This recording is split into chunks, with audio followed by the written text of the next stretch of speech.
PM news network में दोस्तों आपका स्वागत है। मैं हूं आपके साथ राशिद जहीर। मायावती और ममता बनर्जी दो ऐसी राजनेता देश में हैं जिनके आने या जाने से पूरे देश में, उत्तर प्रदेश ही नहीं पूरे देश में फर्क पड़ता है।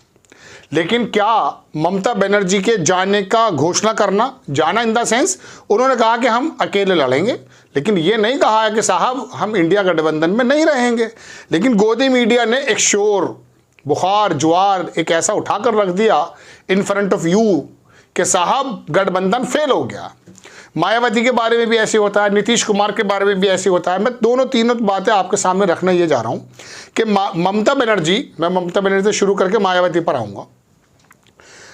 उन्होंने कहा कि साहब अकेले चुनाव लड़ेंगे, वो मैं आपको हमें बता चुके हैं कई बार कि उससे क्या समीकरण पर फर्क पड़ेंगे। लेकिन क्या ममता बनर्जी वापस भी लौट रही हैं? कई सारे राजनीतिक पंडितों का ये कहना है। क्यों कहना है वो सुन लीजिए। देखिए, उन्होंने ये कहा है कि हम अकेले चुनाव लड़ेंगे लेकिन इंडिया गठबंधन के साथ रहेंगे। गोदी मीडिया ने आपको सिर्फ आधी बात बताई है कि इंडिया गठबंधन जमींदोज हो गया है, ममता बनर्जी ने छोड़ दिया है तो गठबंधन खत्म हो गया। ऐसा नहीं है। मैं आपको पहले बता चुका हूं कि गठबंधन में ममता बनर्जी के आने या ना आने से बहुत ज़्यादा फर्क पड़ने वाला नहीं है। ममता बनर्जी का उत्तर प्रदेश में क्या रोल है या मायावती का बंगाल में क्या रोल है? कोई नहीं है। वहाँ पर वो मजबूती से भारतीय जनता पार्टी को हरा सकती है, पहले हराया भी है। लेकिन अब बात यह है कि राहुल गांधी की कांग्रेस को सिर्फ 2 सीटों की बात चल रही थी। राजनीतिक पंडित जो लोग हैं उनका विश्लेषण जब हम सुनते हैं तो पता चला उन लोगों की उम्मीद है 10-12 हैं।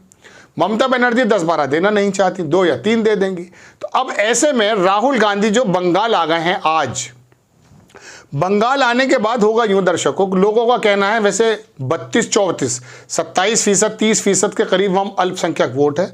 अगर राहुल गांधी की ये यात्रा, न्याय यात्रा के अंदर अल्पसंख्यक वोट बहुत ज़्यादा आ गया, वोट इन द सेंस वो लोग आ गए, उन्होंने बहुत ज़्यादा उत्साह दिखाया और राहुल गांधी की इस यात्रा के अंदर ये महसूस हो गया कि जैसे आसाम में और मणिपुर में अपार जन समूह हुआ तो उस समय बार्गेनिंग की हालत होगी। एक बात, राहुल गांधी बहुत आराम से बात कर सकते हैं। इसके अंदर सूचक ये भी है कि जयराम रमेश ने कल भी कहा था कि ममता बनर्जी बहुत ही एसेंशियल पार्ट है गठबंधन का, उनसे हम बात करेंगे।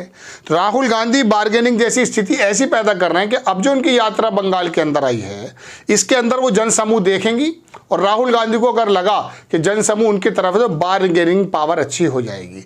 और कोई ये ऐसा नहीं है कि पत्थर पे लकीर बना दी गई है कि ममता बनर्जी ने मना कर दिया तो होगा, ऐसा नहीं है।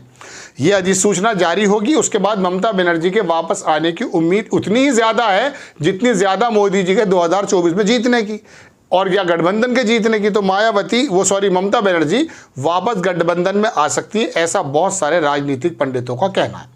एक खबर है ये, लेकिन होगा कब? जब राहुल गांधी ये वाकई दिखा देंगे कि हमने जमीन को तैयार कर दिया और बेसिकली पूरे भारत का अल्पसंख्यक वोट ऐसा माना जा रहा है कि शायद कांग्रेस की तरफ ज्यादा जा रहा है या उस कांग्रेस या गठबंधन के उस एलाई के साथ जो भारतीय जनता पार्टी को टक्कर देने में सक्षम है।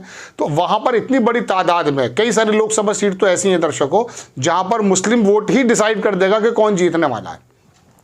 ऐसे समय में अगर वो समूह राहुल गांधी की इस यात्रा के साथ जुड़ जाता है तो ममता बनर्जी के सामने एक ऐसी बार्गेनिंग पावर हो जाएगी राहुल गांधी या कांग्रेस की, उस समय ममता बनर्जी इससे अब गठबंधन में आ सकती है। एक बात, अब आ जाते हैं साहब मायावती की तरफ। मायावती जी की जहां तक बात है, लोगों ने कहा, उन्होंने भी मना कर दिया इंडिपेंडेंट चुनाव लड़ेंगे। हालांकि ममता बनर्जी के बारे में ये उड़ रहा था कि उनके भतीजों को ईडी वगैरह तमाम ये चीज़ें हैं और जाहिर सी बात है इसके इनकार भी नहीं किया जा सकता। हम पहले डिस्कस कर चुके हैं कि ईडी और सीबीआई किस तरह से सरकारों को बदल देती है।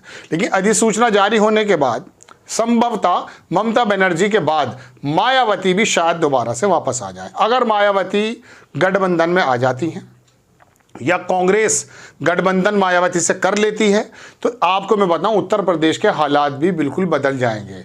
दिल्ली से पटकथा लिखने वाला वो व्यक्ति इन्हीं गठबंधन पे ज़्यादा नज़र रखता है, क्योंकि उसको मालूम ये है, नाम मैं बताऊंगा नहीं, आप समझ गए कि हिंदी पट्टी तो हमने बहुत मजबूत कर ली है, साउथ से जितनी भी सीटें निकली जा सकें। लेकिन राहुल गांधी जहां जहां से गुजर रहे हैं ज़मीन को खोदते हुए गुजर रहे हैं भारतीय जनता पार्टी के लिए।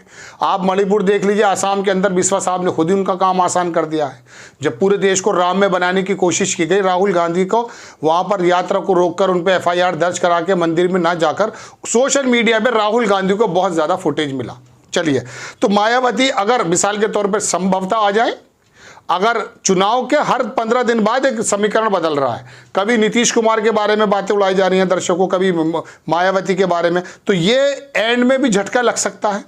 ममता बनर्जी अगर साथ आ जाती तब भी फायदा, और अगर अकेले भी लड़ती हैं तब भी वो ज़्यादा नुकसान होने की संभावना कम है। एक बात, मायावती की बात में दोबारा से थोड़ा 1-2 लाइन करके अपना एपिसोड खत्म करूंगा कि मायावती जी का जो वोट है ना दर्शकों, वो इतना ज़्यादा निर्णायक साबित हो सकता है कि अगर एक मुश्त मायावती पूरी मजबूती के साथ लड़ करके ज़मीन पर उतर कर गठबंधन के पक्ष में आ गई, तो यकीन मानिएगा कि यहाँ पर जो 62-63 सीट को 73 या 75 में तब्दील करने की कोशिश हो रही है, जो दिख भी रहा है, वो 30-35 सीटों पे भी भारतीय जनता पार्टी आ सकती है। लेकिन शर्त यह है कि मायावती ज़मीन पर उतर कर दिखाएं।